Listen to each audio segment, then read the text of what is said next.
ஸ்தோத்திரம். ஆண்டவரும் இரட்சகருமாகிய இயேசு கிறிஸ்துவின் நாமத்தினாலே உங்கள் அனைவருக்கும் புது வருட நல்வாழ்த்துக்கள். இந்த 2025ஆம் வருடம் உங்கள் அனைவருக்கும் ஆசீர்வதிக்கப்பட்ட ஆண்டாகவும் கிருபையினாலும் நன்மையினாலும் சூழப்பட்ட ஆண்டாகவும் அமையுமாறு நான் ஜெபிக்கின்றேன். ஆமென். Praise the Lord. இன்றைய தேவ வசனம் எசாயா 60ஆம் அதிகாரம் 18 தொடக்கம் 19 வரை.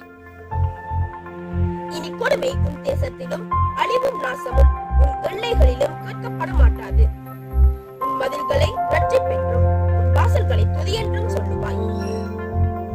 இனி சூரியன் உனக்கு பகலிலே வெளிச்சமாயிராமலும் சந்திரன் தன் வெளிச்சத்தால் உனக்கு பிரகாசியாமலும் கர்த்தரே உனக்கு நித்திய வெளிச்சமும் உன் தேவனே உனக்கு மகிமையுமாய் இருப்பார்.